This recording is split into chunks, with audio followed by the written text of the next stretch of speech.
Good morning, good afternoon, good evening, whatever time you are watching this. This is Sam Prentice Makes Things Happen. I am Sam Prentice, making them happen. Once again, thank you very much to Tripod for hosting this chat tonight, which is live. Morning, good afternoon, good evening, whatever time you are watching this. This is Sam Prentice Makes Things Happen. You know what I should have done? Making them happen. You know what I should have done, John? Again, thank you very much. I probably should have shut this other stuff down tonight, which is live. It's like a big echo. Let's quit this.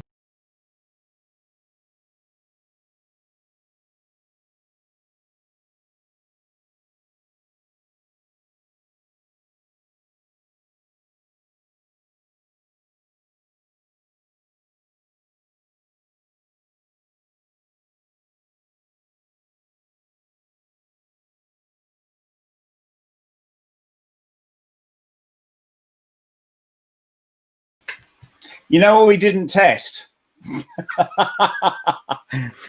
We didn't test it. God damn it. Never mind. I can't hear you though, John, unfortunately. You're still muted.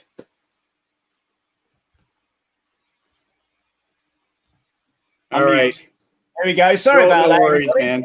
Wow. It started out really good. That was a crazy echo, wasn't it? Well, anyway, let's start again, shall we? Right, here we go then. Sam Prentice Makes Things Happen. Sorry about that, everybody. Today I am with John, Mr. Tripod himself. John, a little while ago, in fact, last week, I managed to get myself from Creality an Ender 5 Plus. And what are your thoughts on that printer? Well, I'm one of the early adopters on that printer. First off, why don't we make sure that everyone can hear us in the chat? So just give us a thumbs up, or I think everyone does with the LOLs that we had. So, honestly, I think it was a priceless intro. So, well, you know what? It was one of those things that just kept repeating. Yeah. So I was like, wow. Anyways, I was an early adopter of the Ender 5 Plus. There was only 2 videos out, nothing really on their site. What drew me to that printer was the print volume, the dual Z's, and I was like, I was just looking for something as a hobbyist to get into. Now I didn't purchase anything for myself in like over 5 years, well over 5 years. Nothing sparked the interest. I was looking at like CNCs, laser engravers, and 3D printers. So CNCs, I still want to build one up for my own. I don't like what's currently out there into the consumer market, and that's still going to be costly. And a good laser engraver is very expensive. A laser cutter engraver, 40 plus watt CO2, and I saw this and I was like, wow, this is like the volume I want and everything. So I was pretty sold on it. So those were my original thoughts when I got it. Sure. But you said that you received one from Creality. I did. You reached out to me. Why don't you give me your thoughts, and then we could start collaborating. Absolutely, yeah. We've got some echo here as well, I think, still, haven't we? Is that good? Okay, right. Well, my background is 3D printing for around about 3 or 4 years, and I started off with a Wanhao i3 duplicator, which was a dreadful printer. Then I went straight over to the CR10, which is the 300 by 400, I think. Then I bought 3 more S5s. To continue what I'm doing with the hobbyist stuff, building R2D2s and robots and all that kind of craziness. So my kind of vision or expertise has been certainly in the Creality product, but certainly not the Ender series. That's something that was just kind of over there. But I was so consumed with the fact that, the S5 was the big printer where I can print a full-size dome and do all that kind of stuff that I really wanted to do. Now, so as you did as well, we both had interviews and survived the Corey interviews, bless her. And, on this kind of communication that we were having with Creality, they sent me a printer and I wasn't too sure what it was going to be. And I was sort of after, because I knew the CR10 range already, I was kind of surprised, but also kind of quite happy that they sent me something with a BL Touch with, without a access that's, moving the bed backwards and forwards. This is something that's just going to be nice and simple, no inertia. I can put loads of weight on there if I need to and print something relatively big. And they sent it to me. I've had 2 successful prints out of it, and then it went to hell. I get on YouTube to find out what the hell I've got to do to fix this. And of course, I come across your channel and I reach out to you and say, hey, what do I do now? And before I know it, I've got little Big Tree Tech ducks coming out of everywhere and a bunch of equipment that I want to sort of set up. So, you know, John, you're old school with this. As you already said with this, you know, this is your first printer. This is your first experience with Creality. What went wrong and why am I struggling with this right now? Sorry about the dog in the background. It's all good. We all have, you know, in our house, we have a special dog. We got Bear, Smart, fair, yeah. And then we got a special dog. So, okay, so out of the box, I thought the build instructions were pretty good. The only thing that was missing, and still is missing in their manual, double check for me if you could, is just the extruder plug-in. Okay, no big deal, you know. Yeah. But back in the day when you first got it, the documentation was horrible. You didn't know how to level the bed. You didn't, you know, someone new like me, as I mentioned after that video, is the Creality Ender 5 Plus a failure, right? Got a lot of ridicule for it. Well, the problem is, as I said in that video, it's only my second 3D printing video, is you're left on an island when you buy these printers, right? You don't, it's like they expect you to know everything. It's a consumer good. And it's, okay, well, I kind of expected that getting into it. I did not a lot of research, but consumer level research and what I'm getting myself into. Does everyone else do that? I don't know. You know, one of the first problems was everything kept falling out the printer. And then I reviewed my footage and I was like, wait, why is this bed turning off after the first 3 or 4 layers go down in this econo mode? Not mentioned anywhere. I was like, oh, well, turn that on. Now my parts are sticking. I used hairspray. I used glue. Nothing was sticking to that glass bed. Also, I was competing, though, in my garage with the elements from outside. You know, I don't have a basement, or it's not an interior part of my house. I'm dealing with cold, weird temperatures throughout the year. So attributed that also some of my failures to that. Fast forward to the next video series I did was the problems I had with the printer, with the quality concerns I had with it. First off, you know, and it just wasn't starting up. It would start up and then it'll die again. And I'm like, oh, okay. Thank you, Kevin. It's actually to prevent the glare because, you know, see? You got some good glare. So, yeah, because the sun's coming down the west side over here. And I was like, you know what? Something's not right with the internals up here.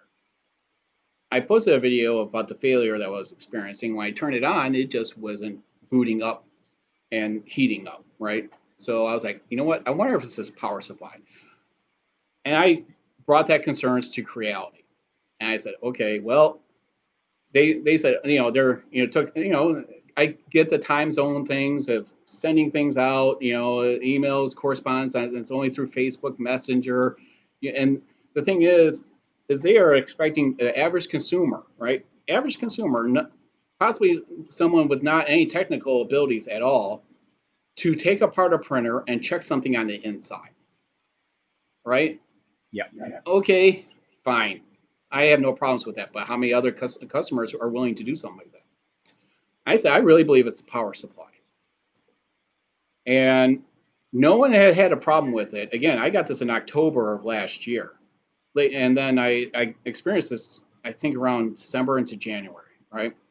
Yep. And let me get the power supply here.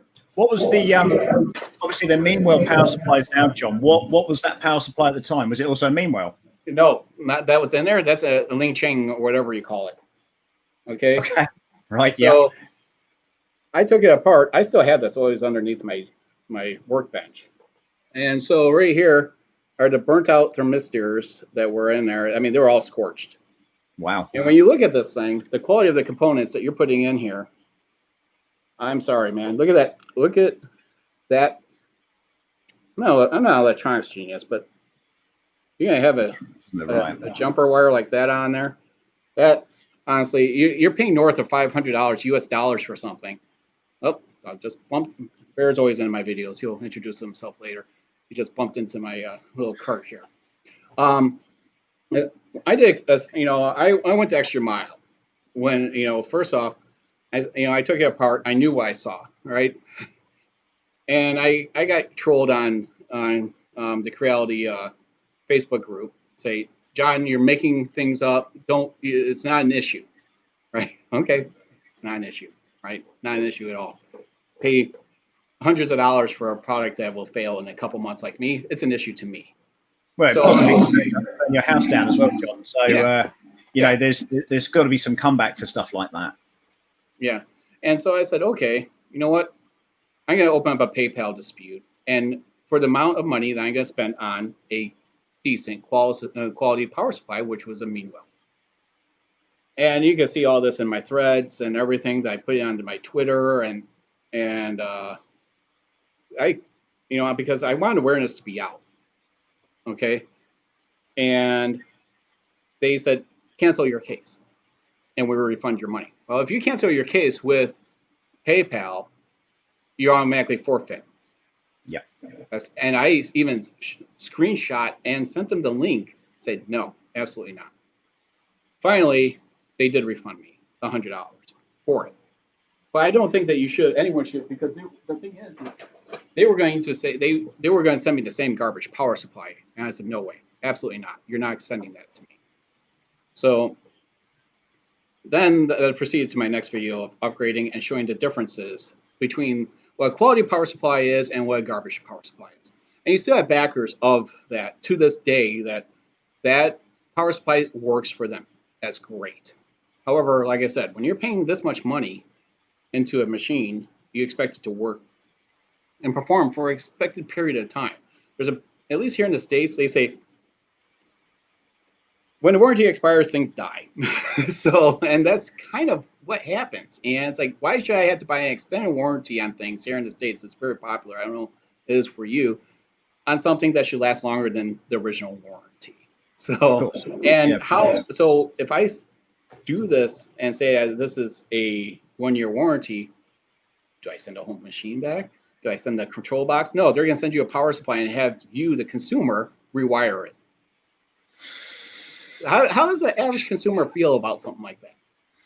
Yeah, I mean, it doesn't sound good, to be honest. Yeah. I mean, like you say, for you and I, it's not such a big issue. No. And, this leads on eventually to, when you do finally upgrade to a different board and things, first and foremost, there's no warranty. There's no comeback on that. No. It is what you've built yourself. And, certainly if you've got like house insurance or anything like that, I don't know quite where you would stand with, with that kind of thing. So tell me this, John, when did the transition between the original power supply and the Meanwells come in, and why did that come in? Okay, so it was me, TH3D, then Kersey got on board with it, and then what was the other one? Edutech. Yeah. So you have going on channel sizes. I was the youngest at the time and the most inexperienced. Right. I still do not consider myself a 3D printing channel. It's just part of my workflow. Eventually, it will be an evolution in my channel because, as I'll mention it later on what I've done with the printer. But I think they had to do something, right? Sure. Because between these 4 channels, it created a lot more awareness of the potential issues. Granted, okay, it is in a metal enclosure. I don't know about you, but I always have papers next to mine for leveling the bed and stuff like that, or working on something and seeing, drawing something out. There's always on my cart over here, there's always something next to that printer. Paper towels, because I, all the time from wiping down the bed. So. Yeah. To me, it's still and foremost will always be a fire hazard when I see burnt out something caught on fire on the inside. Granted, it was just 2 little thermistors, fine. But that, I think, changed the course. What I want to ask you, you just got this printer from Creality. Did you get a Meanwell power supply in yours? Yes. Awesome. And I'll tell you what, and I checked it as well. And I check all the printers that I get. especially with the 110, 220 volt differences in the UK and stuff. And yeah, I did. And it's one of the first things I checked, because there's obviously something that's gone on here which I'm not aware of. And as I say, I've not been in touch with any of this kind of stuff. And we're obviously come on to, the issues that I've got and what you've had, and they're very, very similar in that sort of transition period. But what I found was, you got to check what someone else has built, because they've got factories out there and people are banging these things out like nobody's business. And they are, because it's, you can see in some of the photos and things they've got in the factories, people are doing this very, very quickly. And as we had a brief chat earlier, there's parts of my printer that have been over tightened, and there are problems with the thermistor and things like that on the actual hot end that needed to be adjusted straight away. So I was getting readings when I turned it on at 365 degrees. But I wasn't aware, when I heard that they're supplying with the Meanwell power supply, and that was kind of like a box standard thing, I really, really liked the fact that they were doing that, because, on my other hobby, which is lighting, Meanwells are the cream of the crop. They're the sort of the better power supply to go for. It's certainly it was certainly a concern. So when this went, did you get any smoke or anything like that, or did it just die? Okay, so I did at the time, like I said, it was around Christmas when it died. And I did the Christmas Yoda. Okay, right. Everyone was doing it. And I'm like, okay, so in the video, I left the house. It had some supports. Some of the supports, material was flying over the bed, no big deal. And it was coming out the best results of the printer I ever had. The wife comes home and she FaceTimes me and says, "Oh, it stopped." And she said, "I smelled something." I said, "Oh, okay, well, maybe it's just the hot end or something." I have no idea, But she turns it on. She has the video. And actually, the video I used in my, she sent it to me. That was the video I actually used in my YouTube video about the possible failure that I believed it was the power supply. It was just a assumption on mine, okay, that, going through everything, it just did not seem like it was anything else.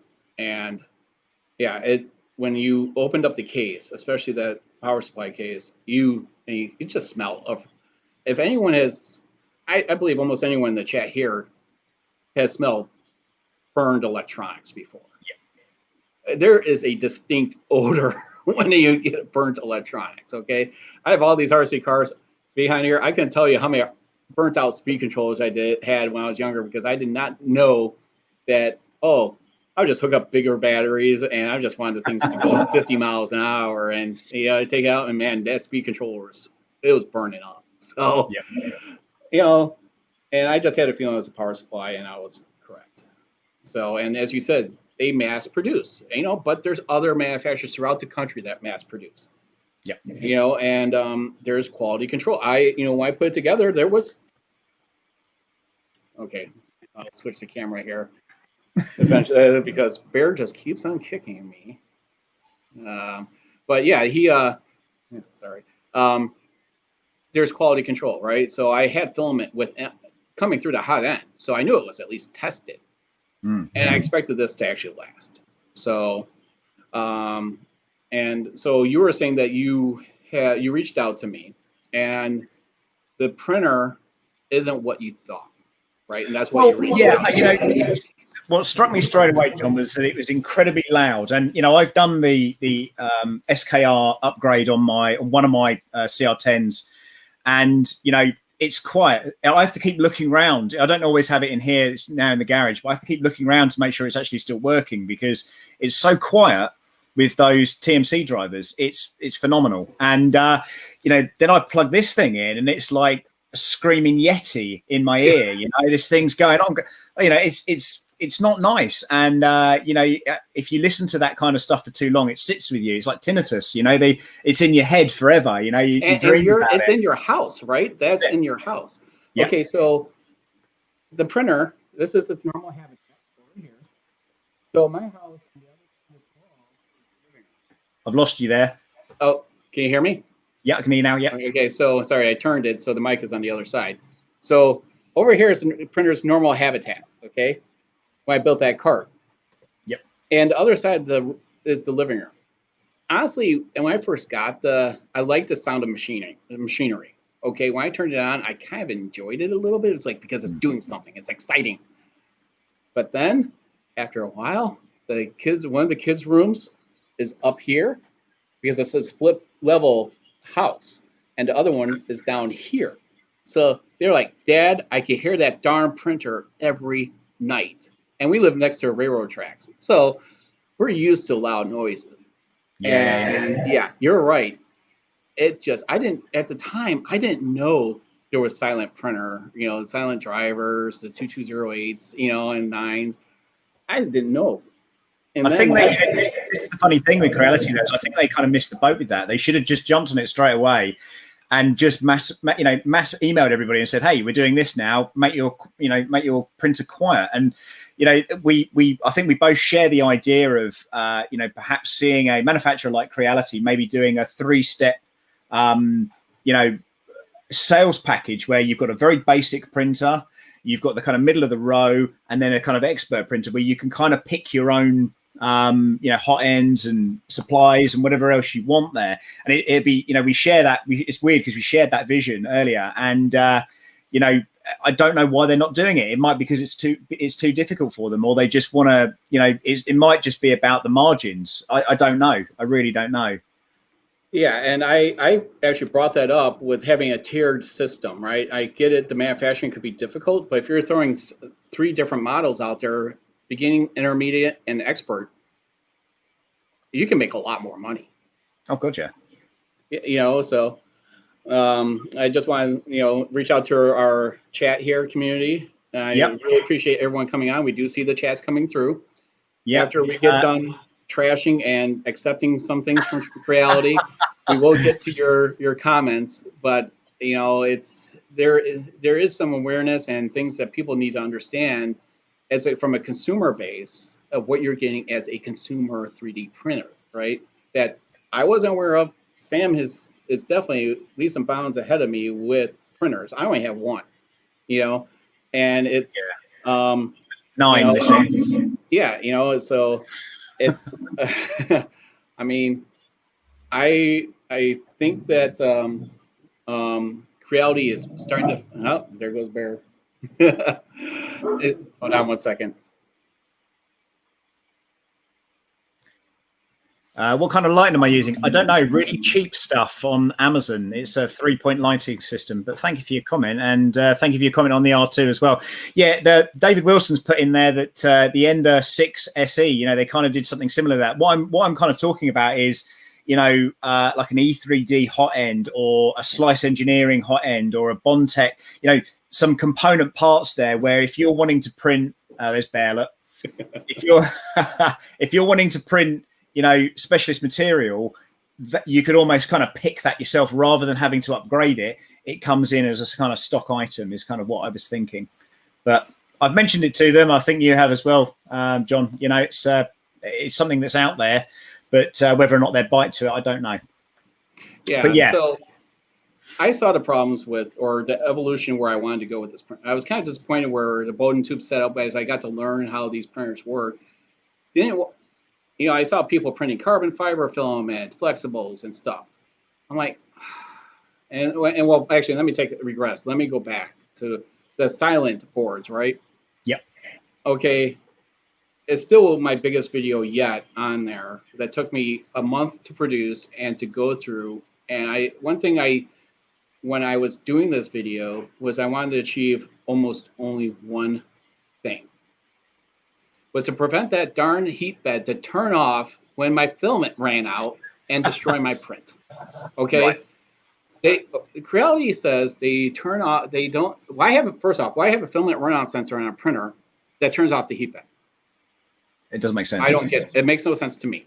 They said it's because it's a fire hazard. Okay, you have people that are printing 2 weeks sometimes of print on that or multiple day prints. Yep. How is a filament run out that you will come back maybe in 4 hours and say, oh, crap, my filament's out? How is that a fire hazard when your printer is on for a week at a time printing? To me, that made no sense. Okay. Well, especially, John, when you have, thermistors blowing up in the power supply that it was originally stocked with. So, you're right. It makes no sense. It does make no sense. So I said, okay. They didn't release the firmware that they said they were. Granted, the world is in a different place right now. And I even said that in my video. I understand how you could not have gotten to it. Get it. Got it. Sold. Don't need to say anything. I am acceptable human being that realize S happens around this world, okay? And you can't get to it at certain times, okay? But as I said, I'm like, okay, well, again, going to mid, second tier, and expert, they offer this Creality board, right, as an upgrade. Yep. Okay, it's not like you're upgrading a card in a PC, in a computer, where you take out your graphics card, you plug it in, install some software, and you're done.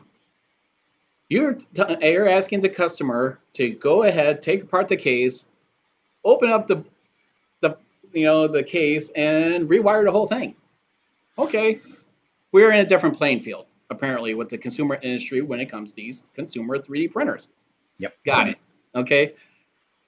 But then I look at the price, $70, $80, and you have non-removable drivers. It's still 8-bit.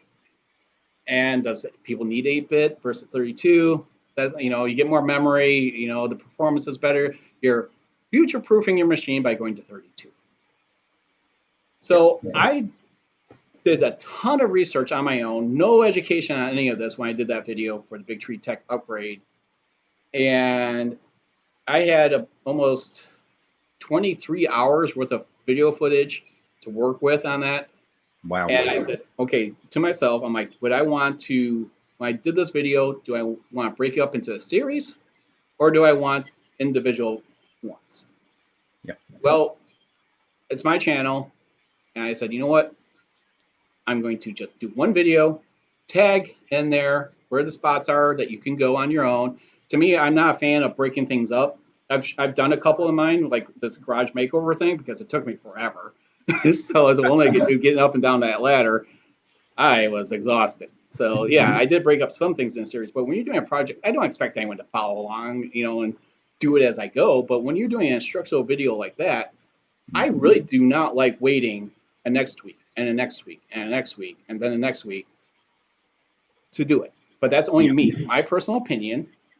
And I've gotten a lot of good feedback and some not so great feedback, of course, because there's trolls everywhere. So, you know what? The thing is with that, John, if you've got a faulty printer, or if it's, if you're doing this upgrade, there's going to be a reason for you doing that upgrade, right? Yeah. You don't just do it because it's working. You do it because, you want something extra out of it, or you want it to function or be quiet or whatever. So, actually having one single video with those elements in it would be great. I've skipped through your video a few times, and I've been looking at the, obviously you provide the bin file on your GitHub. You provide the editing parts via the K3D software as well, which is what I've used previously as well. But, it was all just there. And when I reached out to you and emailed you and went, you've really inspired me. I want to have a conversation with you and talk about this printer and talk about the perils and pitfalls of it. You've got a finished product there. And if you want to go, for anybody that wants to upgrade their printer, and, I've just seen there's a guy, Greg from Panels R Us. We know him locally as Panel Daddy. Yep. But he was one of the guys I was talking to last night on a Zoom chat. And, he was nodding his head as I was saying, well, this is wrong and that's wrong. And the hot end doesn't work. And, this is old school stuff. This is, they're using nozzles that are, there's no future proofing with that. You need to, they need to up their game with this. I know E3D are doing some stuff with the direct drives and things, and they are partnering with various people, but it needed to have happened a year or two ago, in my opinion. Yeah, and and the two goals in that video, well, actually there was a lot of goals in that video, to be honest with you. First was make it silent, right? And then to give me that darn runout filament heating bed, right? And then the third was the display, right? You have Marlin on there, and you have a nice touchscreen that has practically 30% of what, or less, of what is capable of this machine to do. Can't do any E-steps. You can't do any of this other advanced things that normally you can do on it. You know, I purchased this on almost every video, minus 2, I purchased with my own money. I know it's the same with you. I am not sponsored. I will let you know if I'm sponsored.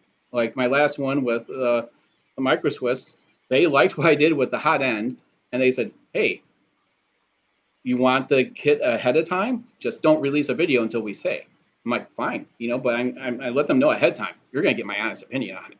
But it's a great product. You know, I can't really bash anything. So I had to dig to find out something wrong. You know, it was a stretch. But with this one, it was just like sure determination. I wanted to get it done. I have a full-time job. I was in this garage until 2 o'clock in the morning sometimes, just grinding and getting this done. And I really appreciate all the people that have watched that video and understood the challenges I had. And I even said the challenges I had. So throughout it, you know, it's not easy. You know, I do this, my channel doesn't have a real niche. The niche is me, a one-legged dude, trying to inspire people. There are other handicapped people to get off their asses and do something. Okay, your life isn't over. Move on, accept what you have with you, and you know, that's what the channel really is. And you know, my creative input and all this other weird stuff that I do, and my interests. So, but as the Ender 5 Plus is growing, you know, you asked me about upgrades. Those were the major upgrades I did, and I'm like, it's almost $600 printer, US dollars, and I know it's expensive elsewhere in the world. What else do I want out of it? Why my upgrades are not altogether necessity. It's not a necessity, but to me it is. You know, I'm not going to just throw something on my machine because someone gives it to me. If it's going to improve something, then I'll do it. If not, no, I'm not going to do it. You know, Chris actually built another machine on Chris Kersey for Kersey's Fabrications.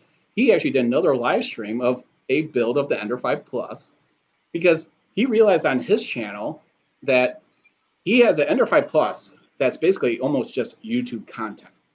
But then he has this other side of his channel that he wants to bring more out of cosplay and stuff. And he just wants a printer that he can use. Yep. Okay. And as a person on YouTube, you're caught in that. So he bought another one.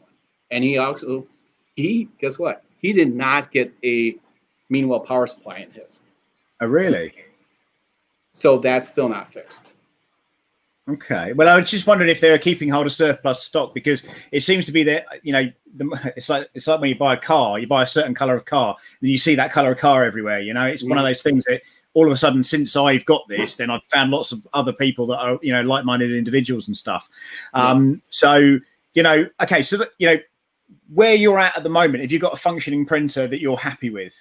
Okay. So then I did the next step on that was 5 budget upgrades for $50, addressing some of the concerns of there was no strain relief on the heat bed, this filament, because you know, going with the drag of your filament and out, right? Having a ball bearing roller for your filament, you know, a Capricorn tube. Okay, so those were the concerns of mine. Yeah. And then the next video, I said, okay, well, I want to be able to print some high temp filaments. And I know that the stock hot end won't do it. So Dave Wilson, he sent me a little care package in January, and I just got to it 2 months ago. And he was on the stream. I don't know, his last comment I saw here was just a few minutes ago. So hopefully he's still on. Yeah. He's a good guy, man. Real good guy. He's got a killer setup for his printers. So I should check him out. Yeah, definitely. And he, sorry, it's actually getting warm in here. Lucky you got that hat on. What's that? Lucky you got the hat on. Yeah. So I did the hot end upgrade. So now I can print higher temperature materials, and I got great results out of a all metal hot end. That's US dollars is $70. Yeah. Okay. And I was like, okay. Next spot is, okay, let's explore this direct drive, right? Because I want to be able to print flexibles. It's all about the wants and needs to make this printer more capable. That's the evolution of my printer. Yeah. Out of the box, more and more capable. Not necessarily, none of my prints, except for, honestly, the all metal hot end produced the best prints of anything I've done modification wise. You know, the direct drive, I did the printer mods direct drive. I bought with my own money, and it was okay. I had a lot of concerns. Fit and finish on it to me is not great. I don't like the fact that the stepper motor's hanging over the front. You can't see the thank you, Papa Power. Yes, we actually may go to laser cutters and engravers. So, and you can't see the filament going through it, right? So there was actually 3 concerns of that. And then Micro Swiss sent me, literally as I was finishing up that video, they sent me theirs. And that is one of all the things I put on there, that is honestly the most fine-tuned craftsmanship that's on that printer. To me, as I said in the video, it looks like art. The precision and the value that you get for $99, you get the all metal hot end, you get a beautiful direct drive plate mounting bracket. Everything fit perfectly. It is when you see precision like that, it just like you're in like this is the way it's supposed to be. You know, now it's funny you should say that, because when I went to go and look for hot ends originally, the Micro Swiss was sold out everywhere, absolutely everywhere. And then I started reaching out to different people, and Slice Engineering came in and said, "Yeah, we'll send you a copperhead," which they did, which is phenomenal. I went to Bondtech and bought the DDX. I mean, this is an expensive upgrade. So the CR10 I'm running now, that is probably a $400 upgrade, and these nozzles are $40. They're expensive to get them in the UK. So, and then Dyes Design out of California sent me one. I haven't managed to sort of get that going yet because I'm obviously in flux with printers at the moment. And then I also bought the E3D Hemera, which I haven't been able to get working at all yet. So I'm hoping with this kind of new setup that I'm, following your video, and now I've got the gear from Big Tree Tech. I'm hoping that I'm going to be able to, upgrade this to that kind of standard. But the Micro Swiss just wasn't available, which is a shame, really, because it's the only one that I haven't seen. So yeah, and it's honestly okay. So if you look at the cost, like I said, to me it costs like $570 US dollars, right? When you see a copperhead, it looks amazing, but then of course it gets covered by Fran shroud, so you don't get to see how awesome it looks. Yeah. So, but when you have a all metal hot end that costs $160 or how much that thing is, and you realize that's a third of the cost of the printer. Think about if you have an Ender 3, right? They have it here now on sale for like $170. Your all metal hot end now costs almost as much as your printer itself. It's crazy. Yeah. Crazy. If you really break down the numbers, hey, Mr. Budrum, and OmniDrop, David Wilson, he's on his channel. He's been working on the OmniDrop for a little while now. What is that? That's a direct drive. Forget the hey David, if you could slip the name in there of the manufacturer. I forget the manufacturer.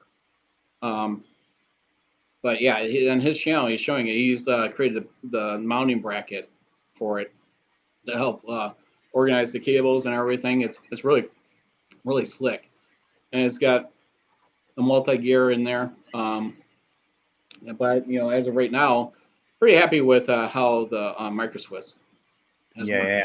Well, before with the CR10, I would literally buy a load of those hot ends with the fan and the shroud and everything on it from Amazon, and then when it blocked up and went wrong, I'd just pick it up, chuck it away, put the new one back on again, because nothing's changed. In those 3 or 4 years, that it's the same type of hot end. All right, there might be a Mark 7 or Mark 9 or whatever it is now, but it's fundamentally the same thing. And when you talk about evolution and moving forward with things and bigger and better products, the hot end is certainly, and some of the qualities are certainly exactly the same. And I could not drop effect. There you go. I couldn't wait to get that. I cannot wait to get that bone system out of this printer, because it's just awful. And this is what I said in the video. You know, I said, and Creality have watched the video, they've downloaded the video, we've talked about it, and they went, "This is great," but there's no kind of interaction on, well, this is what we're going to change, or this is what we're thinking about, or just informing people of maybe what their intentions are. What are your thoughts then, John, very quickly on the CR6? Okay, so the CR6 SE. Oh yeah. So I told myself and the wife that the only way I'm gonna buy it is if I get in that first 100. Okay, and get it for that 269, because honestly, I don't need another 3D printer. I know there's a lot of people that like you that have a need. In my workflow, I could see two: a smaller form factor, and being able to now where the evolution of my I possibly have maybe one or two more upgrades for my Ender 5 Plus, and that's done. Okay. Mine is something else that I don't think it's relevant, but it will be included on it. So basically 3 more videos, and then it's where I need it to be. Okay. The CR6 SE, I kind of I was excited about it. It's a little bit bigger than the Ender 3.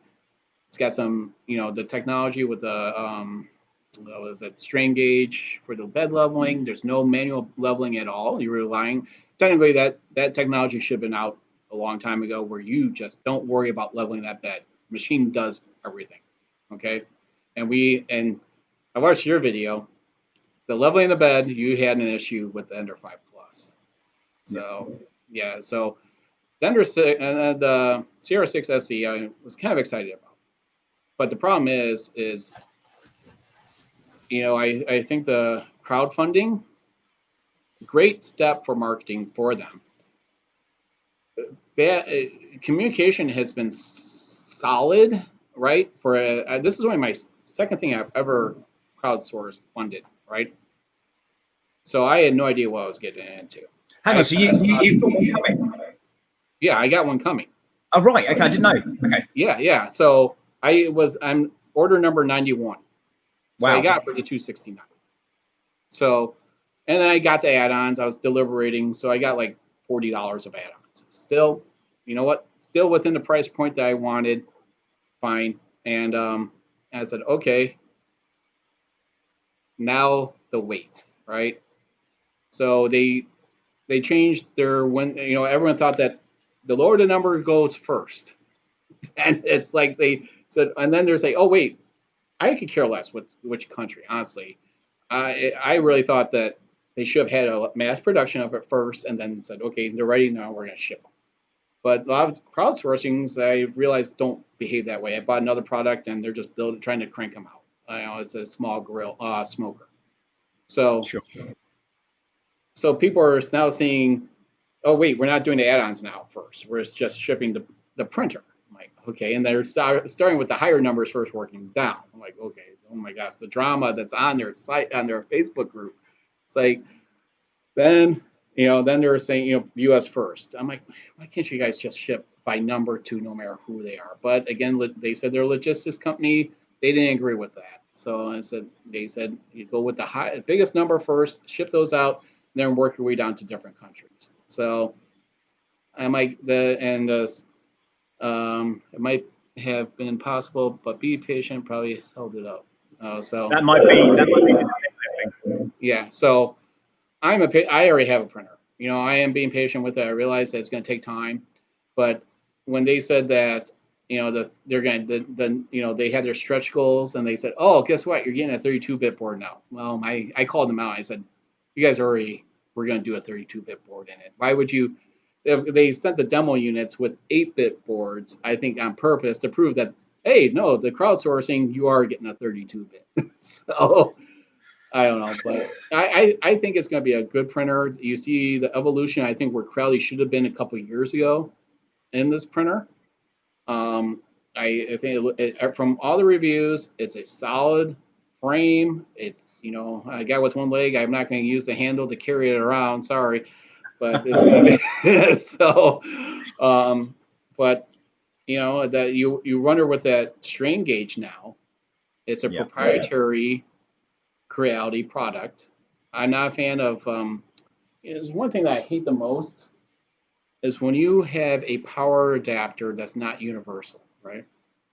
So I don't know anyone in the space, but to me, I have drawerfuls of power adapters with different ends on them, different voltages, and I hate something that's proprietary that doesn't need to be. And so now they have this proprietary hot end on there. How am I going to upgrade that when it's built into the strain gauge for leveling? So do you think they're trying to not be at all open source like they were previously? Then is that their?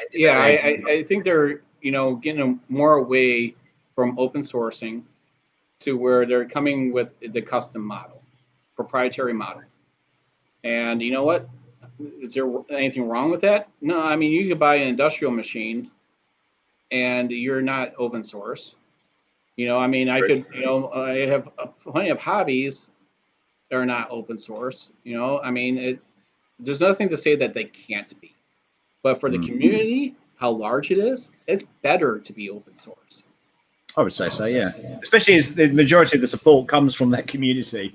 It's and I think sometimes that community gets forgotten about. It seems like some of these companies just are all about sell, and then the support is very much a two-man job.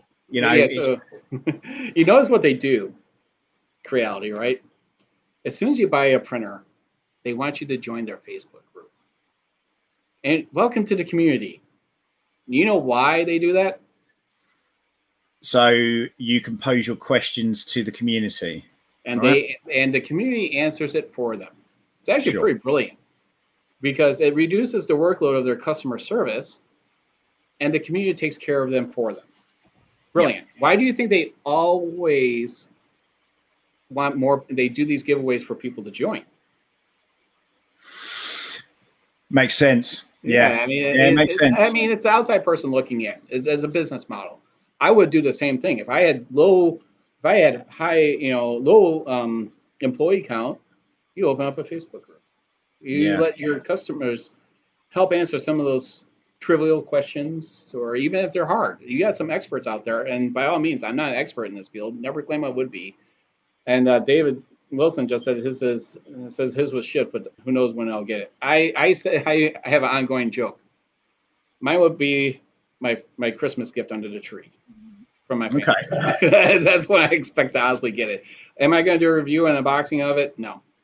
No. Honestly,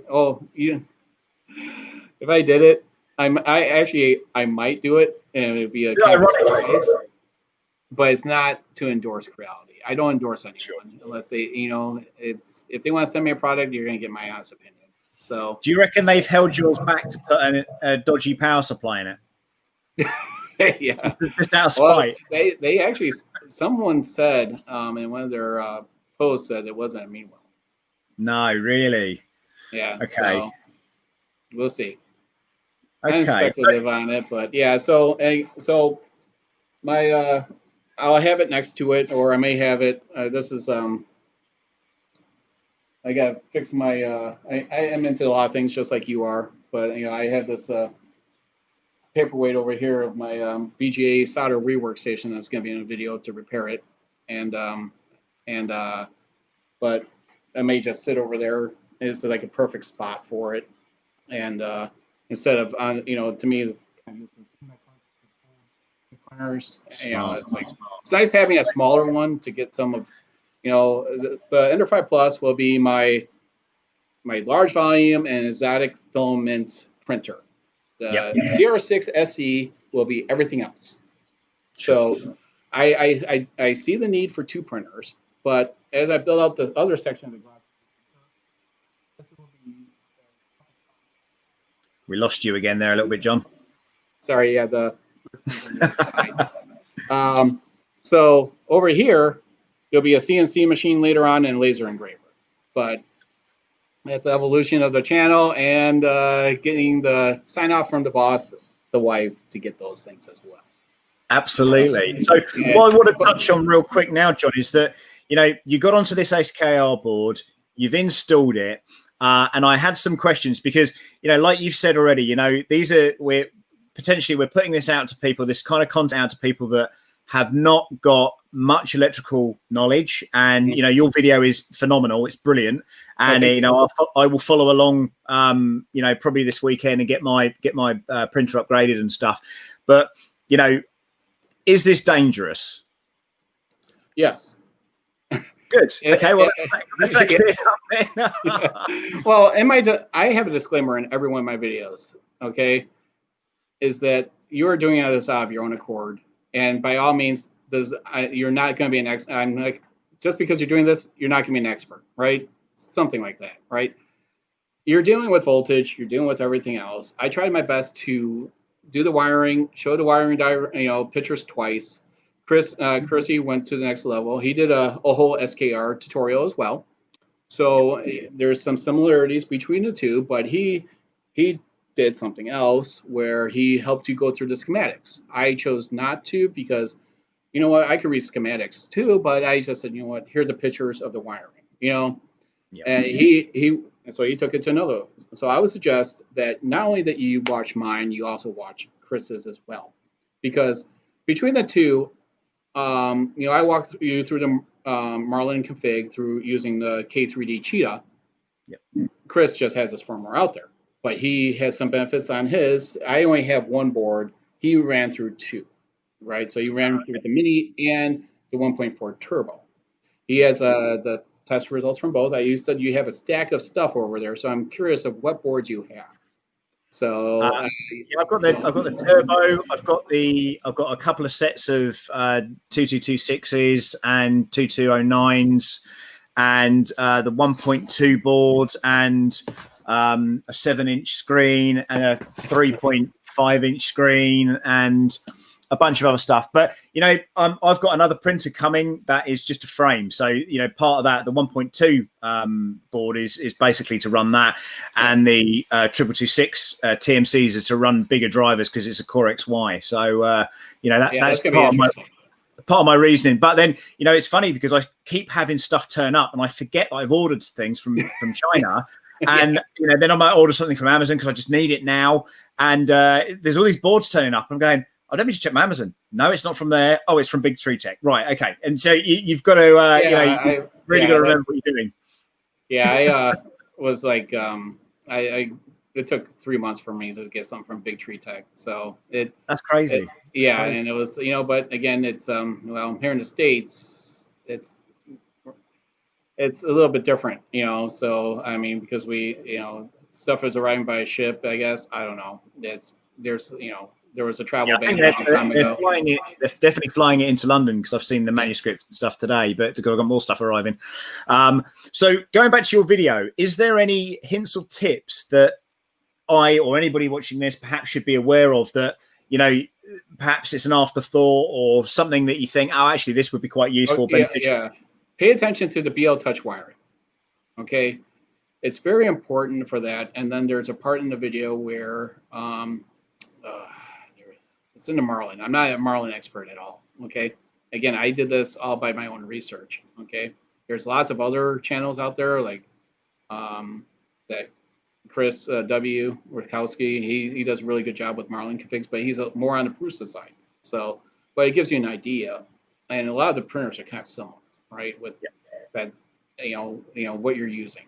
So, but there was like where I forget the line of code. But when the printer was halt, right, it was some interference. And there's, you know, and just pay attention to the video. If you, you know, there's nothing to hurt you from just downloading my bin file, plugging it in and go.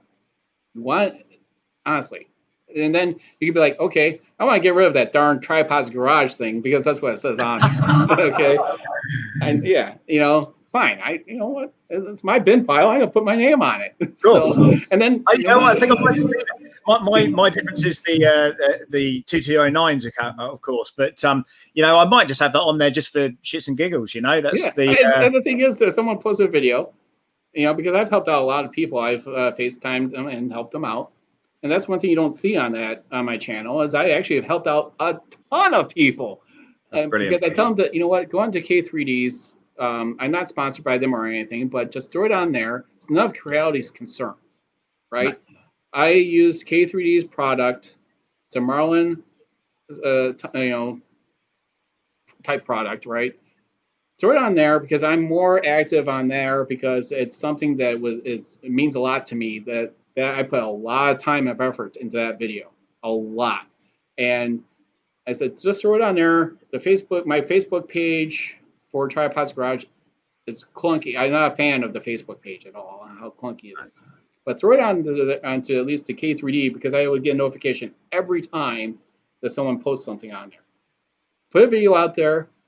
There's myself and a whole bunch of other people out there that know the product. If I can't get to it fast enough, someone else will. So when you go through my video, if you want to watch the whole thing, if not, you could just jump to wherever you want to go. Slow boat from China. That's correct, Robert. So that's what we get for the States, the slow boat from China. Shame. So, the wiring. Pay attention to the wiring, right? Okay. Make sure your ground strap. You don't need to do all the drilling and cutting that I did. I don't care. It's a case. It doesn't have to look that great. It's a functional piece of hardware. If I wanted to cosmetically look great, I would have done something different. But it's a lot of people. That's the biggest thing is getting through their head. Oh, you got to cut the case. Well, now there's other mounting options where if you go with the mini, you don't have to cut the case. Yep. It's basically almost a plug and play with the orientation. So, well, what I've done is I've got that, but I've mounted, or I'm going to mount the screen, and I'll probably go 3.5 on this one because I want to save that 7-inch for something else. But for it to come out, so I can actually plug the card in the side of the screen. So that's kind of my plan with that, really. But again, if there wasn't for your video and for all the help and information that you've already supplied out there, I don't think I think people would be stuck with this product. And it's people like you that really sort of fortified this and made this work. I have got my issues on this printer right now. Okay, up until today, because I fixed as we spoke earlier, I fixed the hot end. It was not put together particularly well. So and like you say, from the factory, you would expect it to work just like that. Out the box. Print done. No, I had black filament spilling out the top. I had a thermistor issue. The motors are getting crazy hot, and I mean crazy hot, which really worries me. And they're quite small motors as well. Those stepper motors they're not like the CR10s are much more beefier. I didn't know that. That's yeah. Well, mainly because certainly on the y-axis, because you've got that bed moving backwards and forwards. Yeah, what they call them, the sling beds. There's like a name for it, sling bed. Something like that, yeah. But again, the problem we've had in the building community is that you've got too much inertia with that thing going backwards and forwards. And of course, the more weight you put on it, say you put a couple of kilos. Okay, that makes a lot of sense then. So all of a sudden you have this issue. So the problem with this printer for our community, the R2 builders, is you need 265 millimeters of bed space to print a dome. Okay, so we need a 500 printer. So these printers, and when we said to Corey on that interview, I said, when are you going to do a 500, whatever? And they were like, haha, no, we're not doing that. And the reason for that, I think, is because it's too much of a challenge and it's too much of a pain for them to support something like that. Yeah, which I think PS5.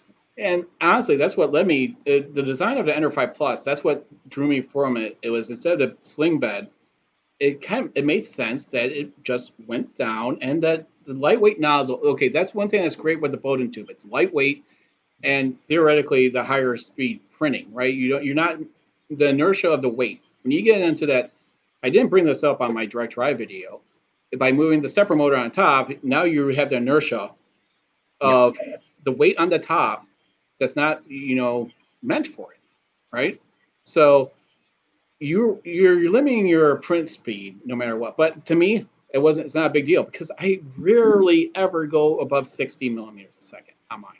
That's the other thing is if you put big wheels on a car, you're going to put extra pressure on things. So, this is my next concern, is that actually if those motors are getting super hot now, how long before I cook them when I put a direct drive on there? Yeah, I'm sorry. So, if I'm putting too much weight on that and they're getting red hot now, how much pressure is this going to take before I end up blowing the motors out? Yeah. So, you know, I'm thinking, well, do I buy some E3D stepper motors right now? Do I go 1.8 or 0.9, or do I, you know, and then all of a sudden you just throw all this stuff into the mix, and it's what we call a bugger's muddle. And, you know, you don't really know what you're going to do next. And, you know, like I say, following YouTube videos like yours, you know, that it's given me that confidence to go, okay, well, I'm going to buy this stuff. Reached out to you, obviously, to first of all thank you for, you know, for making this kind of video and stuff. And, you know, again, I'm a newbie for this printer, so although I've got it is different to the other one, you know, and I hate the fact that it has a box on the side of it and all that. You know, that's now that I've upgraded it, it's all in one unit and it's just brilliant and fantastic. But I want this printer to be better. You know, all right, Creality shipped it to me. They wanted me to review it. They want me to build droids and stuff on it, and I'm really, really happy to do that. But it's got to work and it's got to be fit for purpose. And I think that's really the message. You know, what is fit for purpose?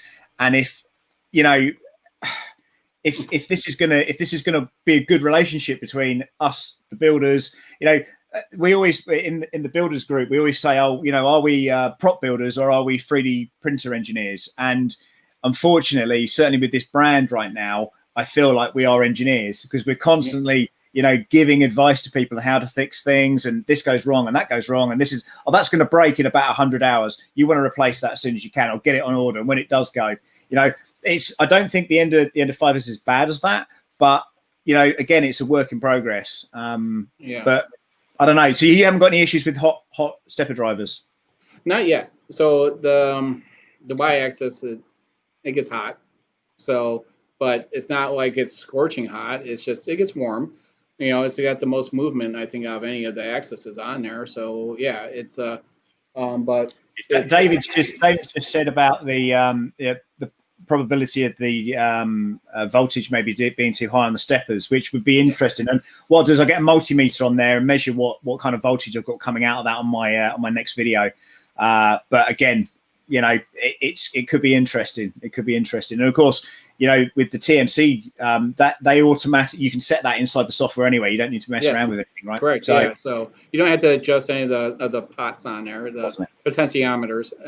You know, I know that Kersey went through that on his, you know, because it's the firmware's locked down. So he had to adjust the regulation on his when he did the silent board. He was the only one that addressed that issue on his silent board upgrade. You know, he's very thorough on his videos.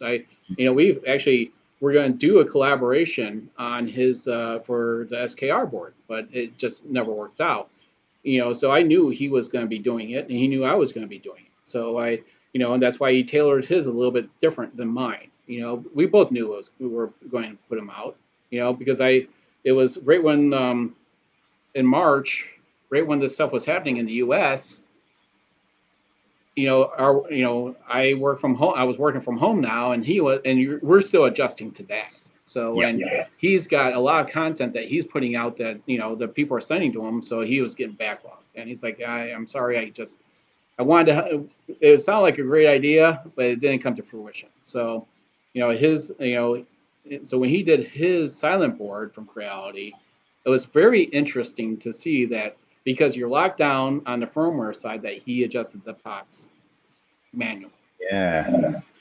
So what do you? So we spoke about this a little bit earlier, John. But you know, when I go onto a forum or I go onto a Facebook page, and you've got somebody that's just bought one of these printers and they've just been doing their first couple of prints and they haven't got a problem and they want to upgrade it straight away, what do you say to people that are in that mindset that, oh, I've already got to make it better before they've actually taken the time to either break it or find what the problems are? It's, to me, if it's doing what you need to, you don't care.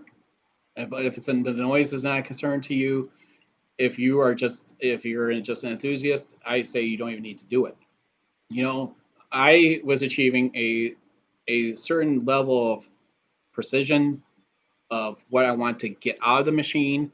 My upgrades are the evolution of that. Okay, I don't have a absolute need for sure. You know, all my prints are fine print regardless.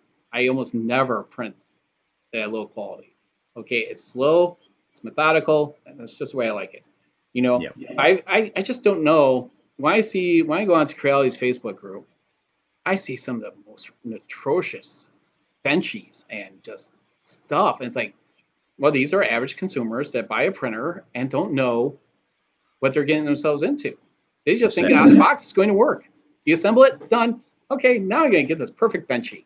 Not realizing you got stringing and overhang issues and your Z offset's all messed up, and now you got, spaghetti all over the place. And that was like with my second video. I had no idea what I was getting into. I just thought I was going to, like in a Glowforge laser printer, right? They have cameras in there, and it's consumer friendly.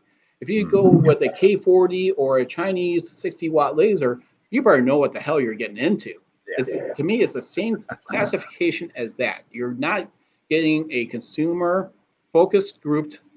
We're going to hammer out all the problems so you could just plug it in, and it's going to work for you. I think that when there should be almost like a warning saying over this, hey, you better start reading up a lot on this before you buy one, because you don't know that it's going to take a lot of time and dedication to get to where you're at.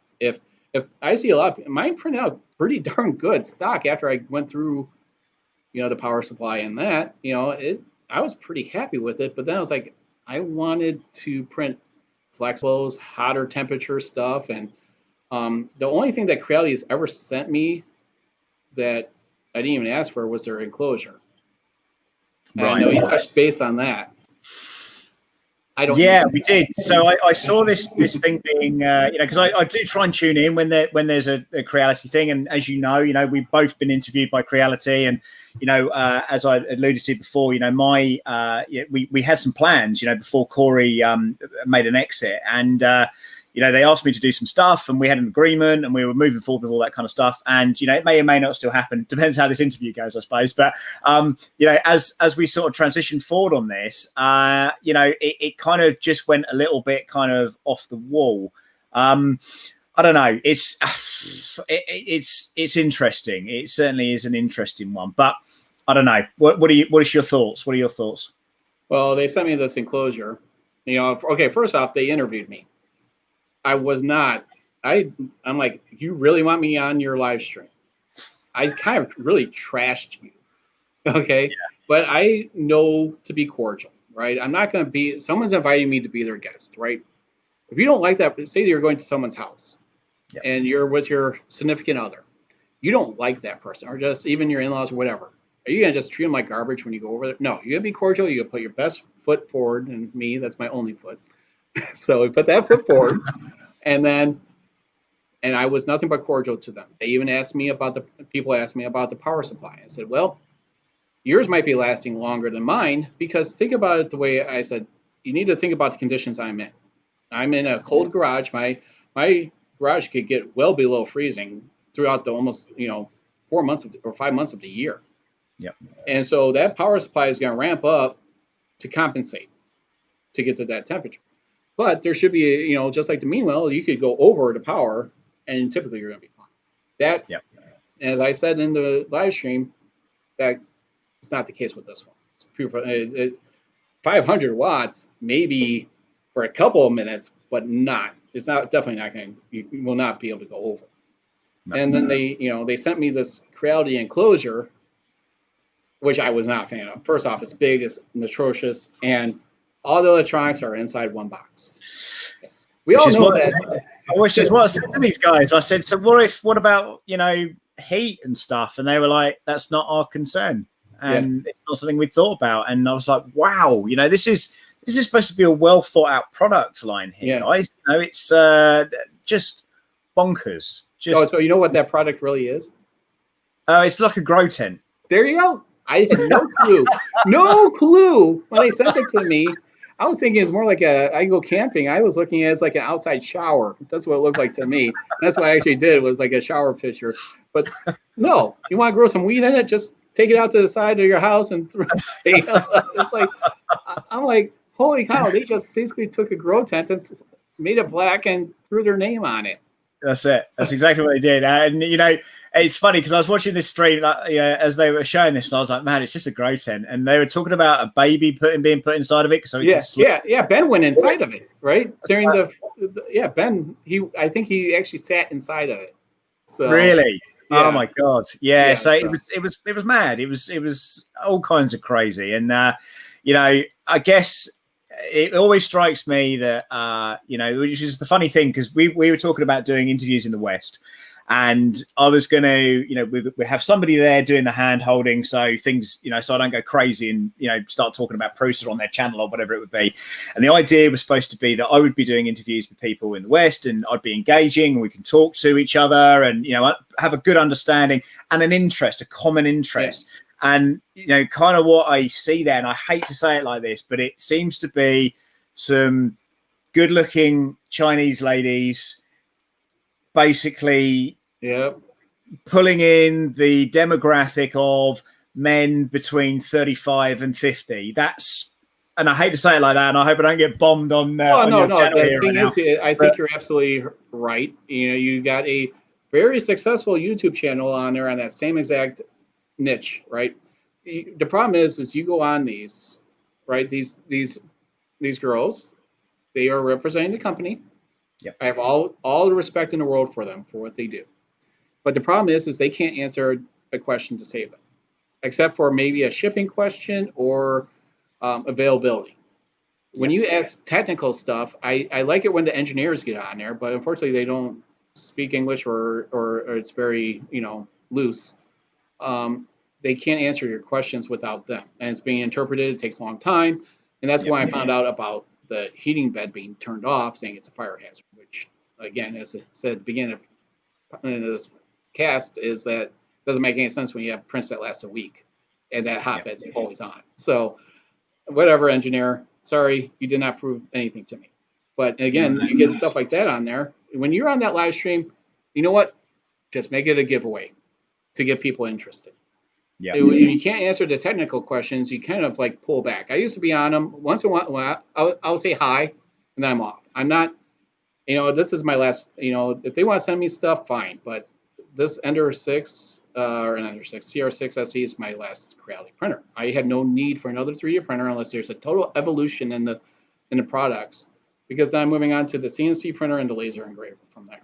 But again, to go off what you said, you're appealing to a certain crowd. But what's great though is you're seeing a lot more women getting into this. I've seen women in this stream now. And I'm like, wow, this is great. You know, it's nice to see that the space is.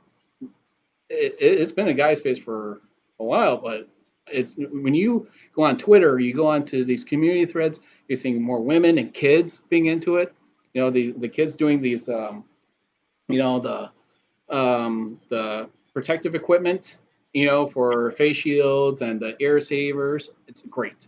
You know, I love seeing that kids are getting involved in this. And, you know, I'm not a figurine printing person. I'm more of a mechanical part person. I want to like print things that are used, have function to it, you know, but I see that R2D2's in the back there. Yeah. Well, these are, I want to get to them. These are full metal, and you know the next printer that I've got coming up, the Core XY printer. I want to do that, the whole body 3D printed, and I do 3D print domes and a variety of different parts and stuff as well. And people do, you know, there's various people within the Michael Badley community who basically, Michael Badley is a massive genius when it comes to CAD work and, you know, Fusion 360 and all that kind of stuff, and he's the go-to guy for all this. Amazing technical guy. But, you know, it's funny what you should say about that, you know, that women are coming into it. And maybe Creality were thinking the same thing about when bringing me onto the show and stuff. And they thought, you know, we've got these beautiful Chinese girls, and what we really need is some fat bloke from London talking really quickly. And, you know, I was like, well, here I am. You know, it's probably not the right kind of demographic either. But, you know, so if you hadn't gone down this route, John, you know, if you knew then what you know now about the Creality product, what would you have done differently? Well, again, I think I would have just done a little bit more. I'm very thorough when I research almost anything that I buy, right? I think I still was not educated enough of this market. Okay, this isn't like I said, a plug and play as you go, you know. And then when you're talking about a PLA as your average printing filament, and then you're talking about, oh, I just watched some guy on a car channel printing carbon fiber. Oh, I'm gonna put that in my machine. Nope, You can't. You know, you need to know the capabilities of the machine. And I think that having the resources of YouTube, even just the Crealities or any other manufacturers, community, Facebook communities and others, you get a wealth of knowledge from them. Ask questions. I mean, I'm trying to stay active on my YouTube threads, for videos. I believe I answer at least 50+% of the questions. I mean, I tried to make any tutorial videos I do, as someone criticized me saying that they're very long. Well, it's to minimize the questions that come back at me. Okay, sure. You know what? I tried to put timestamps on everything, and I even said to you during my when we were talking before this live stream, I said, I really wish my videos were shorter. But I have like usually 10 hours or less of video footage because I mess up a lot. Okay, I mean I'm talking to the camera and I don't like what I'm saying. I'm not using a teleprompter or anything. I'm just winging it, because I don't have time to sit there and write a script and do all this other stuff. And you can see it in my videos. They're not professionally done. I mean, you can get the message across, John, and that again, and other people will certainly agree with me on this one. That SKR video and how to upgrade this thing, bang, done. It was good, but it was long enough and also short enough to really get that dedicated. Like you said about the BL Touch, I watched the video again today, and I was watching that bit.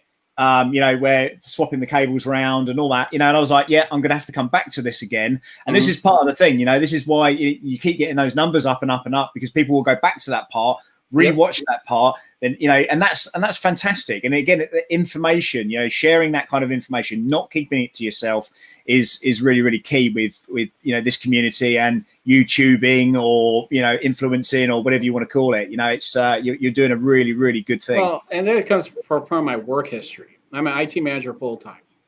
And when I would interview people about answering calls and helping people, I said, what are your thoughts about knowledge?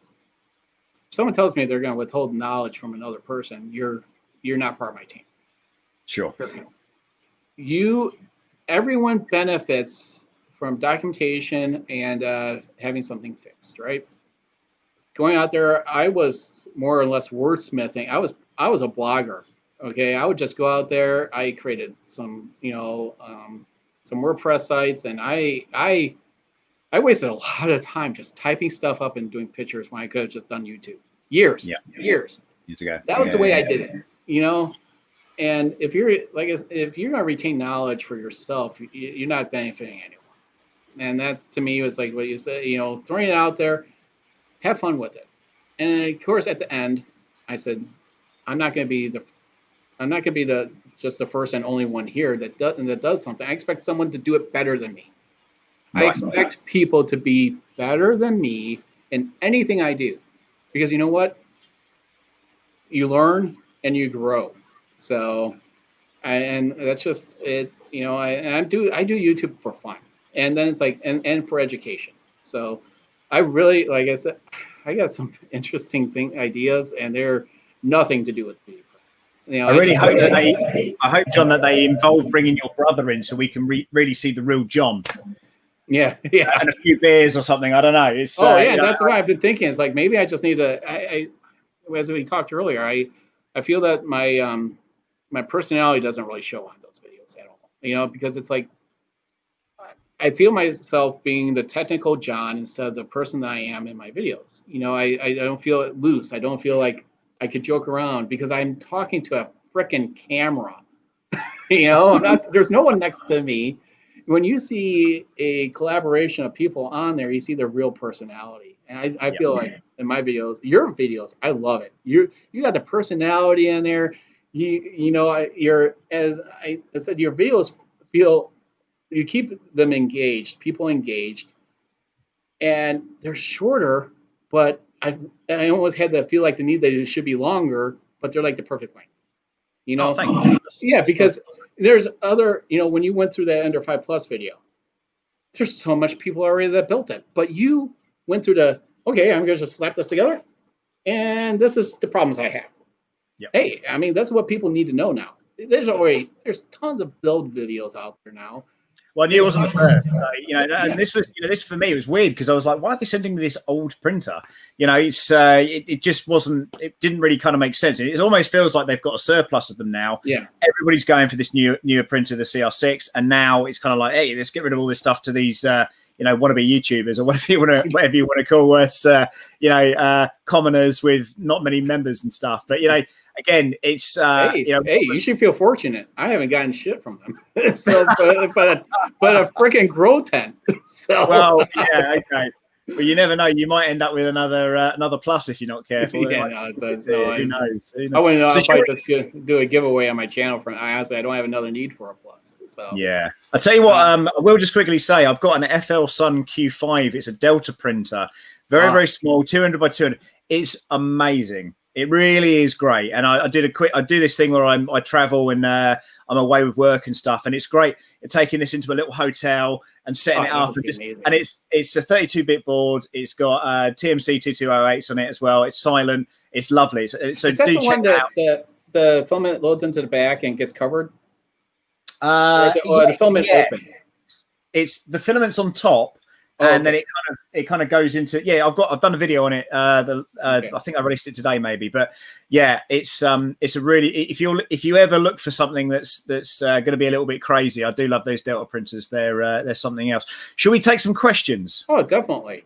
Let's do it. Right. So there was one that I was looking at a minute ago, and it was something to do with shall I change? Wow, what's happened to the dog? Yeah, he's asleep. He's out of it. He's out of it. Finally. He kept on kicking the chair. So go ahead. Bless him. So there was one here about I've done an Amazon order. Shall I cancel it? Who was that? I definitely just saw that a minute ago. Here we go. This would be my first printer. I'm able to do big prints. I don't want to have to buy another one later. Yes, you will. Depends what sort of prints you want to do, though, I suppose. What's a big print? What's a big print to you, John? What's a big print to me? Size of a helmet, right? Okay.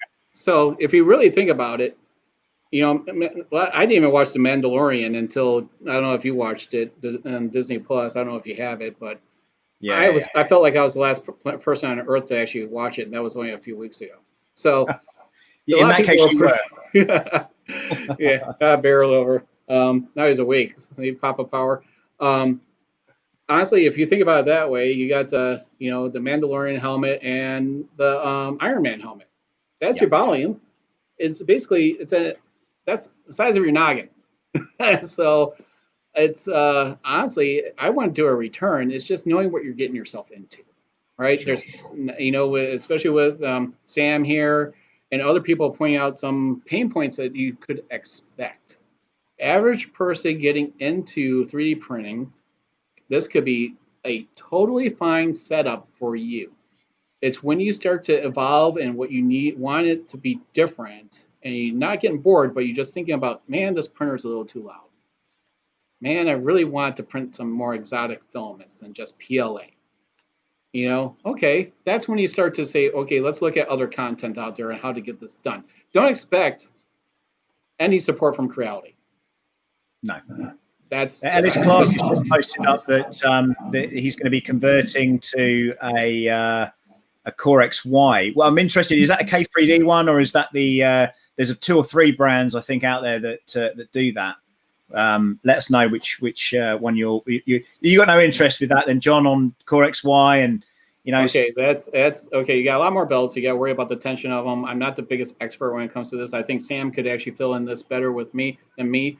But it's you have one less stepper motor, right? Well, it depends what you go for, but essentially, yes, essentially. Yeah, it depends. I think the one I'm building has got 6 stepper motors. It's got 3 on the Z. It's linear rails. It's a thing of beauty, and we're gonna have to get onto it and show you this being built. I think because it's gonna be actually I can't wait for that one. Amazing. I'm so excited. So when you go into that, so let's talk about the cost, right? So do the conversion for you, okay? Because not everyone's here in the U.S. We kind of get stuck in demographic areas of pricing. So let's talk about your pricing, because people can tell by numbers, right? Wherever they live. What is the price for the Ender 5 Plus compared to that Core XY printer about? You know what? The Core XY is going to be around about for the frame and everything. So around about £400, so maybe $500. And then I've got to throw a load of kit and power supplies and stuff into it. So yeah, you know, I'll be getting on for the best part, maybe $800, something like that. But it will be what I want. Okay, and so if you look at what I've done, it's not on Core XY. Say the power supply is already included. So we have a person already asking about the non-meanwhile PSUs. So say that's already included. Let's say for US dollars, $500, right? Yep. I have, honestly, you know, maybe another, and upgrades wise between the boards, the display, and another $250 into that printer. So I'm at, you know, close to $800 or just over $800 for the printer in its current state of my last video. So, and it's not even Core XY. So if you're looking at prices here, sorry, the sun's in the way here. Let me just to answer those questions as well, John. Yeah, my new Ender 5 Plus came with a Meanwell. Yes, it did. And no, I don't believe they are swapping the old ones out for the new ones, unless you've got a problem, of course. And I guess if you can prove there's a problem and it's under warranty, then I'm sure they will be able to do something for you. Yeah, and then you would, you know, when I did mine, there was no adapter plates for the screws, so I actually had to drill out holes to mount it in there. You know, Chris from Kersey's Fabrication, he did a 600 watt one, which I think it's wow. It's great, but I think it's a little bit overkill. And he even says, you know, he's just future proofing the machine, right? Which is basically what you're doing. You know, yep. All these, the Meanwells have a overage, which they say on their site, how much peak overage for how long, you know, sustainable. And I've never had a problem with the 500 watter in mine, Meanwell. So no, I know that David Wilson went with the 600. So okay, but on this new printer, I think we're doing an external power supply for the bed anyway. It'd be a 240 volt into, you know, a stepper and all that kind of stuff. So you know, that's another consideration. But it all adds into the cost, you know, whatever you go for. But even you know, it's funny with this printer. I think the heat plate is smaller than the bed, right? Is that right on these? Yeah. So the heat plate is a smaller. But that's also, well, actually, if you take a look, the foil is smaller. Yeah. I would have to take a look underneath, but I think you could see the, so the insulation is only on the inside of the frame to help retain the heat, right? So, but you see the membrane, you know, where the clips are, I think it goes around the perimeter a little bit too, but no, it's not the full surface. No. But the S5 has got a 300 heat bed in it, which never heats the whole outside. So you have to heat the hell out of it to make it, you know, to make it work. Oh, for the enclosure? Is that what you said? Yeah. Oh, no, there's no enclosure, just for the bed, just to heat the bed, which is crazy. So with this one, I think an enclosure, you know, I added like a little heating element thing in mine. It didn't make any flipping difference. So, and overall, I was just trying to heat up the enclosure. So one thing that's a little bit different with the Ender 5 Plus, which I think you don't need to have it temperature control on the inside, since your bed is already at the top and the heat rises, you're already feeling that volume down, and you're already, as long as you preheat it, you know, give it 20 minutes with any enclosure and make sure your electronics box is outside of that darn thing, because that was a stupid idea. Yeah. And that's why I don't use it. It'll be a giveaway on my channel. By the way, I'll be doing a giveaway on my channel sometime in the future. Lots of different products, and we'll get to that a little bit later. But I don't think you need a heated enclosure for the Ender 5 Plus because of it's not a sling bed, and the heat's on the bottom, and you got to wait for it to heat up to the top, right? So again, though, even on a sling bed, if you really think about it, your heat is starting here. And honestly, I don't really, unless you're really in such a bad conditions, even my garage, it didn't take long for the whole enclosure to heat up to, 60 degrees Celsius. So it took maybe 20 to 30 minutes. So what's this message here? There's people talking about Amazon orders. Yeah, the thing is with Amazon, you never know where the stock has come from, or how old it is or any of that kind of stuff. You know, it's again, it was the curiosity of me that I opened up the thing and found out it was a Meanwell power supply, and I was like, yes, brilliant. I would have been surprised if it wasn't, but I was gonna say, just go ahead and reach out to the seller, ask him before you buy it, does it have a Meanwell in it? If they don't know, tell them to open the darn box and check for a switch on the side. That's the easiest way to tell. If it has no, because yours, did they have a current switch on it on the side? Yeah, I think it does. I'd have to have another look at it. Well, at least for the US version of the Meanwell power supply, there's no 230 or 110. It's auto sensing. So I would have to check that. I'm not entirely sure. But it's definitely a Meanwell because it's got it. Unless they've just. Okay, so with the ABS, the filaments I've printed outside of an enclosure. It depends on the control of your room, humidity, and atmosphere. If you actually need an enclosure for your ABS. Remember, the ABS has off gases. It's not exactly the most pleasurable experience to be around. So if you're going to have an enclosure, you want to make sure it's vented anyways. And going outside of the room that you're in, I would never suggest printing ABS inside of your house unless it's vented outside. There's off gases. There's off gases with everything that you're printing, but the ABS is toxic. So just throwing that out there. I mean, it's, I've printed with a PETG fiber non-enclosure, and I've actually had some of, oh my God, if it wasn't so darn expensive, I'll be printing with that stuff all the time. So let's see, you need the enclosure only for strong filaments, not for PLA or ABS. Yeah. So yeah, so I've actually proven that when I'm in the garage, when it's pleasant in here, I can print ABS with minimal warping, if not no warping. But the enclosure definitely did help. So John, let me ask you another question. What do you think Creality can learn from these upgrades? Well, I think it goes to the back to the beginning of our little session here, is that having different tiers. You have beginner, intermediate, and expert, or pro, however you want to call it, right? You introduce tiers, and then each of the, and it's nothing but profit for them, more profit. We all know these parts that get by volume get less and less expensive. It's not like they don't already have most of this stuff in stock. It's, of course, it puts a little bit more demand on the assembly line, but it's just like, okay, it's nothing more than what happens in the car industry with certain model types of what different options you get. Right? How many people go and buy a car with this just the base model? No. It's very rare that you just get the base model. Usually, what's the most popular is the intermediate trim. So you have an Ender 5 Pro and just Ender 5 and Ender 5 Pro, right? Why can't they just do, an Ender 5 Plus Pro? You're right now most of the time getting, yeah. I mean,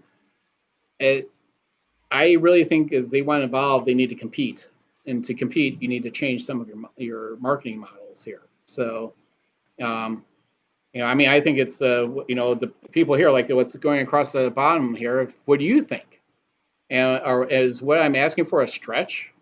I think they need to decrease their line of printers. I think it's just way too big. Yeah, you have a wide range of printers, but supporting all of them, and then it becomes a headache. How about you just reduce your overall footprint and offer different trim levels? Could be that actually really, because I didn't know how many different types they had. Because again, I was so narrow-sighted just with the printers that I had, and had to maintain and all that kind of stuff. I didn't really care what the other ones were doing, and it was a surprising amount of printers actually. And it's madness, absolute madness. Yeah, I mean, it becomes a logistical nightmare, to support and to build. So let's see what Ellis says. In my opinion, a Creality model is to sell the basic to later sell the upgrades. Yeah. Honestly, it does reduce their overall workload, right? Is to say, hey, we have all these upgrades that you can just put on yourself. And we have a Facebook community that will help you because we won't help you. So, I mean, but I see a lot of people, once they get on and purchase their printers, they get the education from the user user base, and it really helps. You know, it's the content that I, and a hell of a lot of other YouTubers out there that help these people along the way. You know, so let's see what else we got out here. David, yes, so he went with the Big Bertha, the Kersey fabrication power supply, the 600 watt. And you know, one thing that people need to understand: if you build a computer, your printer is only going to draw as much power as it needs. So just because it says 600 idle, it's not going to pull 600 watts all the time. It's powering up and you know, heating up the bed and stuff like that. So just because you have 600 watts doesn't mean it's going to be pulling that draw all the time. And so, what we said, sorry, I listed the price for 600 is a little bit over $100. Yeah, my purchase, my main well is the 500 watt. I just went with the standard so-called swap, and mine was 100 and change just for my like $105. So let's flip it. You said that you had a copperhead? Yeah. Okay, so what are you? Okay, you know, everyone knows the upgrades I've done to mine. What you mentioned the SKR board that you're going to watch the video. Hit me up with any questions you have, and then you also got the all metal hot end here. What for this printer or for the CR10s? For the Ender 5 Plus first. Yeah, so the Ender 5 Plus, I'm doing the 2209s, 1.4 turbo, 3.5, and then I think I'm going to go with the Hemera from E3D as a high end. And again, I need to get that on there. And again, you know, much the same. It's a $90 hot end with everything built in. You need to mess around with the firmware and stuff. But again, K3D already caters for them as well. So it's just hit the button and away you go. You know, then I'll just have to wait and see. I think, you know, I do like the printer and I like the way it works. I like the stability. I like the BL Touch. You know, there's a lot more on that than my traditional printers that makes it so much better. So, you know, but with the, as I say, you know, if I could buy a copperhead every time and stick them on the printer, I definitely would, because you know what, that those guys down there, Shauna and Dan, who I speak to down at, oh God, Slice Engineering. Yeah. Just amazing. It's just amazing. And again, it's a dream with that SKR board, and it's quiet and it's just wonderful. And it prints, it's beautiful. And I'll take some of the prints off. If you ever look on my Instagram, I'll literally, it'll cool down and I'll just lift the print off, turn it over, and it's shiny. It's just, you know, it's just what you want. And, you know, I've had no blockages, no issues. It works. The heat creep. This is a Creality issue, you know, heat creep. Yeah. Oh, yeah. It's what causes all those issues. And again, they still produce these bloody printers with this crap hot end. And that it boggles my mind, because even, you know, 4 years ago, they were still doing those bloody hot ends, you know, and you buy a crappy nozzle on Amazon and, you know, they're like $1 for 50 of them or something, you know, it's madness. It's complete madness. Yeah, and people don't realize with the all metal hot end, it's so much less maintenance. You know, if I've had where the nozzle will clog, right, on the all metal hot end, I just let it sit there and heat up, and then just a few minutes later, I push the filament through, and it's usually done. You know, I mean, I never had the destruction though, where I see like literally it's a ball of, you know, where someone's just, it's like, I might as well just replace everything. Oh, Ellis Clark says, try the Duet 2. It's a lot better than the Sketch 1.4 Turbo. So, it's a lot more expensive as well, right? Yeah. Yeah. It's, but, you know, I'm not ready to go into Duet 2 yet. So, and plus, I honestly think I'm done with the internals on the evolution of my printer, at least. You know, if someone wants to take the next level for the internal components, by all means. There's some external modifications I'll still be doing, but the internals I think are pretty much done on mine. So, but it works, doesn't it? You know, it just works. Yeah. You know, I think there's like I said with sorry, I had to feed the dogs. It's okay. Bear's staring at the shadows right now on the floor. So, Yeah, so he likes here. Let me switch it real quick. Change the subject here. Glad I got the 600. So, oh, bless him. So, yeah, he likes shadows a lot, right, buddy? Hey, say hi to everyone. Oh, bless him. All right, sorry. Dave Wilson and I love dogs. So. She just trashes everything and chews things and things. So she's only a puppy still. So yeah, maybe another time. Yeah, so, cool. Yeah, I mean, there's other channels that could take it to a different level than me. It's as I mentioned, when I see something like a print, type of filament that I want, I tailor to that need. I don't, like what Chris I was mentioning earlier, that Chris on his channel, Chrissy's Fabrication, bought another Under 5 Plus because he's got his YouTube content printer and realized that it's being absorbed by his YouTube content, and he can't do his cosplay and other things that he wants to do with so it's like he's eating up time and not having fun at the same time. So well, that's the thing. I get so many people say to me, "Hey, could you print me this?" I'm going, "No, I've got my own stuff to do." And again, all the content that I create for YouTube is I'm already printing that stuff and I'm just documenting it and putting it out there. And I take a day of editing and messing around.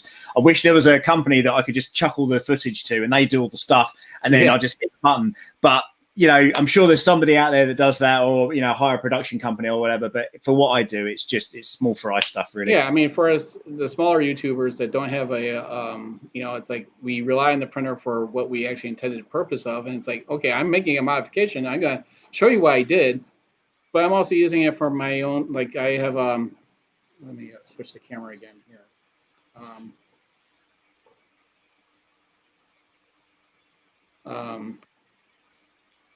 I have this, it's an off-road machine. It's a side-by-side. We have four-wheelers. It's out the window there, but a trailer full of four-wheelers. And I've been wanting to make parts for this, for speaker mounts and gauge clusters and stereo inserts and stuff like that.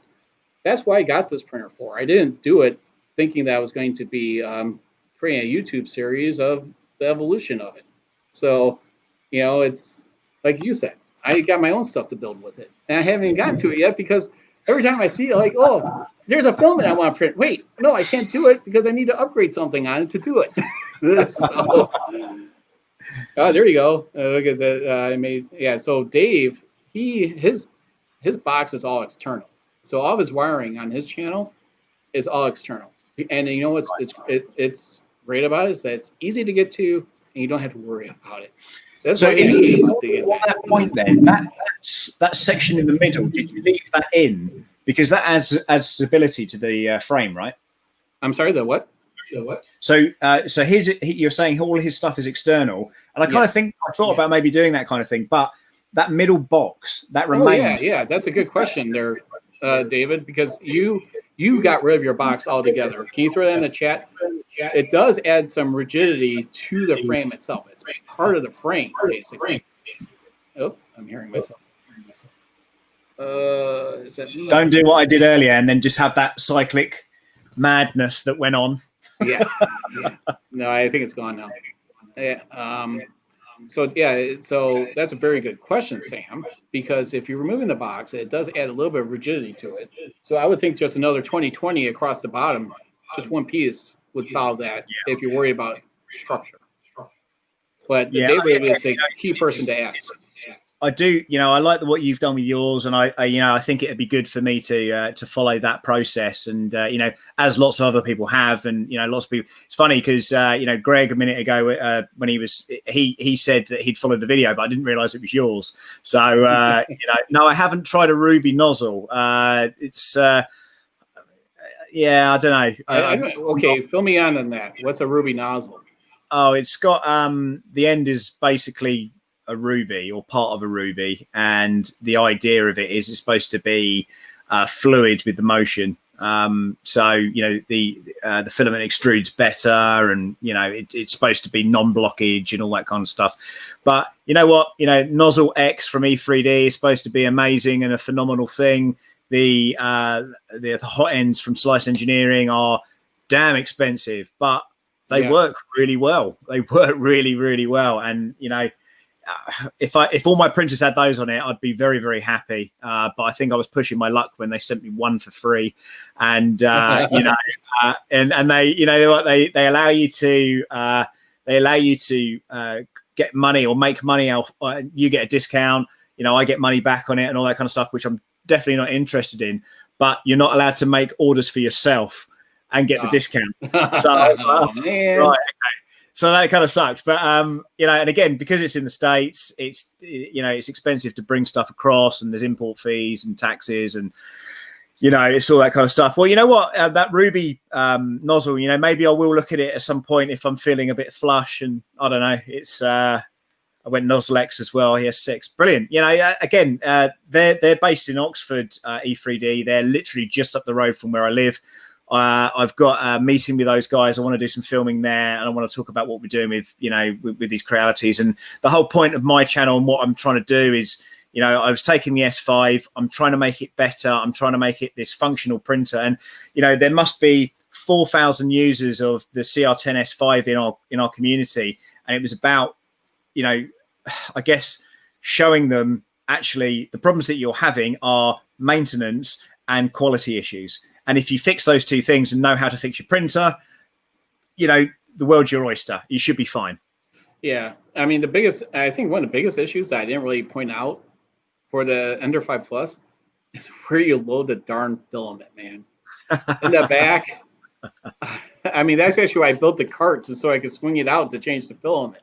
So, and one of the next, you know, I did some kind of weird thing with the filament runout sensor in my last two videos. You know, some people question it, but to me, it was kind of fun to just pack it apart even more. But it's to help guide the filament through, because I'm still using a Bowden tube, and that's only temporarily until I get the shelf over here and have that filament come down and just get rid of that darn Bowden tube completely. So yeah, it's got to go. They're the devil. It's got to go. That thing is just like almost over 2 feet long, or almost a meter long. No. Yeah, and of course, if you get any dust inside that sits all inside. Any grease or any grit or anything like that sits inside, and it adds, you know, it pulls away on tolerance. So you know, pulling that through there is bad news, and I just think it's an awful design. And I commend, you know, Capricorn and companies like that. And I've reached out to those guys, and we had conversations and stuff. And you know, this was the crazy idea with Creality, because they were going to allow me to have an interview with E3D, with Slice Engineering, with Capricorn, and of course they're working with those guys as well anyway, not Slice Engineering, but they are working with a number of those. And again, you know, it was a bold idea, which, you know, isn't going to happen. So you load the filament from the back. You're like, that's so 1 year ago. David hasn't been loading the filament from the back for a very long time. So yes, I have a little condensed area right now, and I'm looking to expand that area soon. But what I did with the slat wall here is going to be also on the side over here. So it's just, you know, that slat wall just took me forever to do. Yeah, makeover part 5. and Jin suggested that I mention the sliced nozzle. Yeah, I mean, I have actually a couple of times. It's just really bloody expensive, and you know, again, it works. You know, you've mentioned it for me already, and I'll mention it again. It's a great, but you know, the all metal hot end, you know, the Swiss one. Again, I hadn't got my hands on that. It works great. You know, it's you know what, you know, people are recommending these products. I haven't used them because every purchase goes through the boss. So I try to hide some of them somehow on a different credit card somewhere.